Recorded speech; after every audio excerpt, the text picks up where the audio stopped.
श्री स्वामी समर्थ. स्वामी महाराजांच्या कृपेने तुमच्या सर्व इच्छा मनोकामना पूर्ण हो. ऑलराऊंडर या मराठी यूट्यूब चॅनलवर तुमचं मनापासून स्वागत आहे. हिंदू धर्मात पितृपक्षाला अत्यंत महत्त्व आहे आणि या पितृपक्षामध्ये जर आपण काही उपाय केले, काही सेवा केल्या तर त्या खूप म्हणजे खूप प्रभावी ठरत असतात. कारण की या काळात दिवंगत आत्म्यांच्या शांतीसाठी श्राद्ध, तर्पण आणि पिंडदान केले जाते. 16 दिवसांच्या या काळात पूर्वज संतुष्ट होतात आणि त्यांच्या आशीर्वादाने कुटुंबाची प्रगती देखील होत असते. पंचांगानुसार यावर्षी पितृपक्षाची सुरुवात 7 सप्टेंबर पासून होत आहे आणि याची समाप्ती ही 21 सप्टेंबरला म्हणजे सर्व पितृ अमावस्येला होईल. या काळात पूर्वजांचे आत्मे पृथ्वीवर येऊन आपल्या वंशजांकडून अन्न आणि तर्पण स्वीकारतात अशी धार्मिक श्रद्धा आहे. पितृपक्षात श्राद्ध केल्याने पितृऋण कमी होते आणि पूर्वजांचे आशीर्वाद, शांती आणि मार्गदर्शन मिळते. या काळात कुटुंबातील सदस्य पूर्वजांप्रती कृतज्ञता व्यक्त करून त्यांच्याप्रती आदरभाव व्यक्त करतात. पितृपक्षात पूर्वजांच्या तिथीनुसार श्राद्ध केले जाते. ज्यांना आपल्या पूर्वजांच्या मृत्यूची तिथी माहीत नाही त्यांच्यासाठी सर्व पितृ अमावस्येचा दिवस श्राद्ध करण्यासाठी योग्य मानला जातो. या काळात पूजा आणि दानधर्म केल्याने पितरांचा आत्मा शांत होतो आणि त्यांचे शुभ आशीर्वाद देखील आपल्याला मिळतात अशी देखील धार्मिक श्रद्धा आहे. सहसा घरातील सर्वात मोठ्या मुलाकडून हे विधी केले जातात, ज्यात शुद्धीकरण स्नानाने सुरुवात होते. ब्राह्मणांना तांदूळ, डाळ आणि भाज्यांसारखे साधे भोजन दिले जाते. तिळाच्या बिया मिसळलेले पाणी अर्पण केले जाते. या काळात गाय, कुत्रे आणि कावळा यांना अन्न देणे तसेच कपडे आणि इतर वस्तूंचे दान करणे देखील खूप शुभ मानले जाते. पितृपक्षाचा काळ लोकांना त्यांच्या पूर्वजांप्रती असलेल्या कर्तव्याची आठवण करून देतो.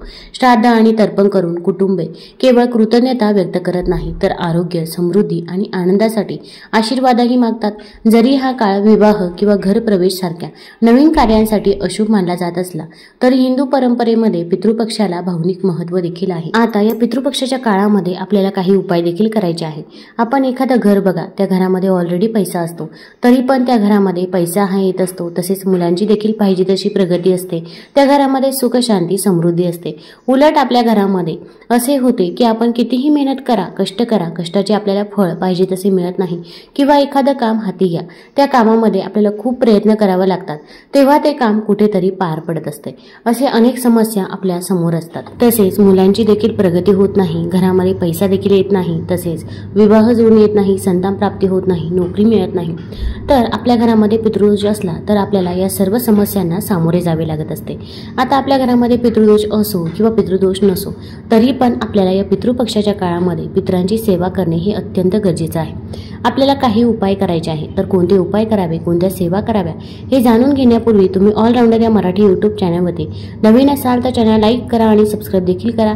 तसेच कमेंटमध्ये श्री स्वामी समर्थ किंवा ओम नमो भगवते वासुदेवाय किंवा ओम पितृदेवताय नमः लिहायला विसरू नका, जेणेकरून आपल्याला देखील आपल्या पूर्वजांचा, आपल्या पितरांचा आशीर्वाद हा प्राप्त होईल.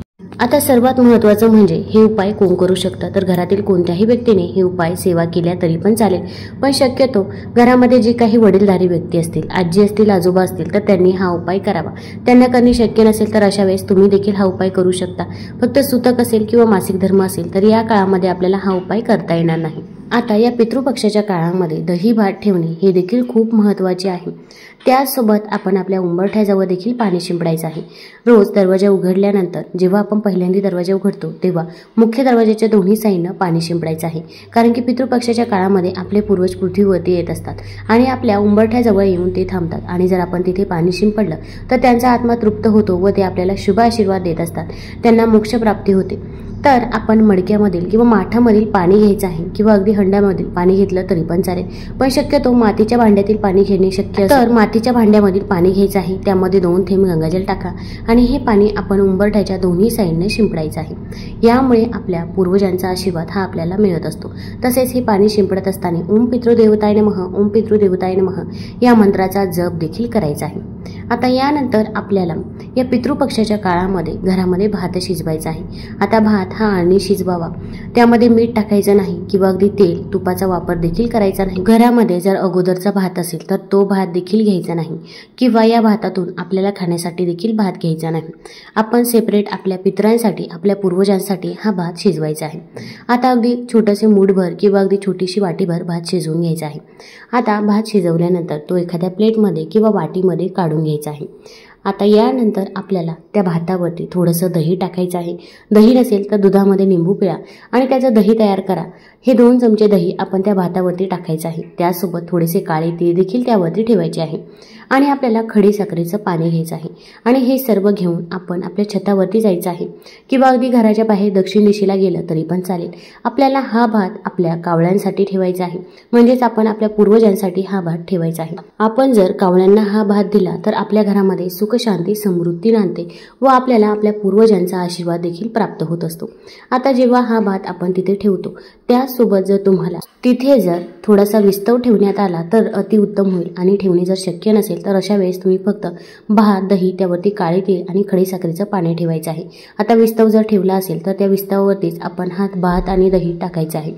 आता तिथे भात ठेवल्यानंतर आपण तांब्या भरून पाणी घ्यायचं आहे। या पाण्यामध्ये आपण थोडेसे काळे तीळ टाकायचे आहे आणि हे पाणी आपण दक्षिण दिशेला अर्पण करायचं आहे। आपल्या पूर्वजांचं स्मरण करत हे पाणी अर्पण करावं।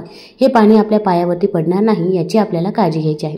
जेव्हा आपण भात, दही तिथे ठेवत असतो तेव्हा आपण आपल्या पूर्वजांचं स्मरण करायचं आहे। तसेच आपण आपल्या पूर्वजांकडे माफी देखील मागायची आहे।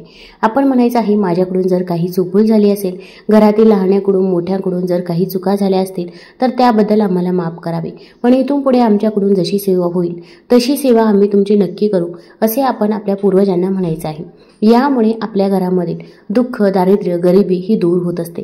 तसेच पूर्वजांना मोक्ष प्राप्त व्हावा, त्यांच्या आत्म्याला शांती मिळावी यासाठी देखील प्रार्थना करायची आहे।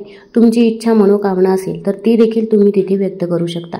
घरामध्ये पैसा येतो पण तो पैसा स्थिर राहत नाही, नोकरी मिळत नाही, संतान प्राप्ती होत नाही, जे काही आहे तर ते मनापासून आणि श्रद्धेने आपण आपल्या पूर्वजांना सांगायचं आहे आणि तुमचा आशीर्वाद आमच्यावरती सदैव असू द्या असे आपण आपल्या पूर्वजांना म्हणायचं आहे। आता ही पितरांसाठी आपण सेवा करायचीच आहे। त्याचसोबत आपण जेव्हा भात ठेवत असतो तेव्हा आपल्याला म्हणायचं आहे, पश्चिम, वायव्य व दक्षिण दिशेला राहणारे जे पुण्यकर्मी कावळे आहे त्यांनी या अन्नाचा भाग ग्रहण करावा। यालाच काकबली असेही म्हणतात। याचे देखील खूप महत्त्व आहे। तसेच जेव्हा आपण कुत्र्याला दही भात देत असतो तर तेव्हा आपण म्हणायचं आहे, यमदेवाच्या मार्गाचे अनुसरण करणारे श्याम व सबल नावाचे हे 2 कुत्रे आहे, त्यांनी या अन्नाचा भाग ग्रहण करावा। यालाच धर्मशास्त्रामध्ये कुकरबली असे म्हणतात। या दोन्ही विधी तुम्ही या पितृपक्षामध्ये आवर्जून करू शकता। आपण कुत्र्याला देखील अशा प्रकारचा भात हा नक्कीच खायला देऊ शकता किंवा अगदी भाकर बनवायची आहे, तिला मोहरीचं तेल लावायचं आहे, त्यावरती थोडेसे काळे तीळ टाकावे किंवा गूळ टाकावा आणि ही भाकर देखील तुम्ही कुत्र्याला खायला देऊ शकता। आता यानंतर आपल्याला दही भाताचे आणखीन देखील काही उपाय करायचे आहे। आता भरपूर वेळा आपल्या घरामधील व्यक्तींना देखील नजरबाधा झालेली असते। त्यांनी कितीही मेहनत करा, कष्ट करा, त्यांना कष्टाचे फळ मिळत नाही किंवा मुलांची देखील प्रगती होत नाही। अगदी त्यांना अभ्यासामध्ये पाहिजे तसे यश मिळत नाही। प्रत्येक आईवडिलांची इच्छा असते की आपल्या मुलांची प्रगती व्हावी, अभ्यासात असेल किंवा नोकरीत असेल, पण त्यांना पाहिजे तसे यश मिळत नाही। मुलांना वाईट संगत देखील लागलेली असते किंवा इतर देखील मुलांबाबत आपल्याला अनेक समस्या असतात। तर मुलांसाठी आपण हा उपाय करायचा आहे। अगदी तुम्ही स्वतःसाठी देखील आपण हा उपाय करू शकता। तर यासाठी आपल्याला थोडासा भात घ्यायचा आहे, त्यावरती दही टाकायचं आहे आणि आपण हा भात आणि दही आपल्या मुलांवरून तसेच घरातील प्रत्येक व्यक्तीवरून उतरून टाकायचा आहे। आता जेव्हा हा भात मुलावरून उतरत असतो तेव्हा तो 7 वेळा उतरवा आणि उतरत असताना म्हणायचं आहे, माझ्या मुलाला जी काही नजरबाधा झालेली असेल, इडापिडा, दुःख, दारिद्र्य, गरिबी, संकटे, अडचणी, अडथळे माझ्या मुलाच्या मागे असतील तर ते पूर्णतः दूर होऊ दे। यानंतर हाच भात घराच्या बाहेर घेऊन जायचा आहे। आता हीच भाताची प्लेट घरातील सर्व व्यक्तींवरून उतरून टाकायची आहे आणि त्यानंतर मुख्य दरवाजाच्या बाहेर जायचं आहे। मुख्य दरवाजावरून देखील हा भात आपण 7 वेळा उतरवायचा आहे आणि आपण म्हणायचं आहे, माझ्या घराला जी काही नजरबाधा झालेली असेल, इडापिडा, दुःख, दारिद्र्य, गरिबी, संकटे, अडचणी, अडथळे माझ्या घराच्या मागे असतील तर ते पूर्णतः दूर होऊ दे। त्यानंतर हा भात घेऊन तुम्ही बाहेर ठेवायचा आहे। मग एखादा कावळा, कुत्रा किंवा एखाद्या कोणत्याही पक्षीने हा भात खाल्ला तरी पण चालेल आणि जर त्यांनी हा भात खाल्लाच नाही तर दुसऱ्या दिवशी तुम्ही हा भात वाहत्या पाण्यामध्ये प्रवाहित करू शकता। फक्त एखाद्याच्या पायदळी जाणार नाही याची आपल्याला काळजी घ्यायची आहे। आता यानंतर आपल्या घरामध्ये जी काही नकारात्मकता आहे तर ती नकारात्मकता दूर होण्यासाठी देखील आपण दही भाताचा उपाय नक्कीच करू शकता। तर त्यासाठी आपण दही भात घ्यायचा आहे आणि आपण ओम पितृदेवताय नमः, ओम पितृदेवताय नमः या मंत्राचा जप करायचा आहे।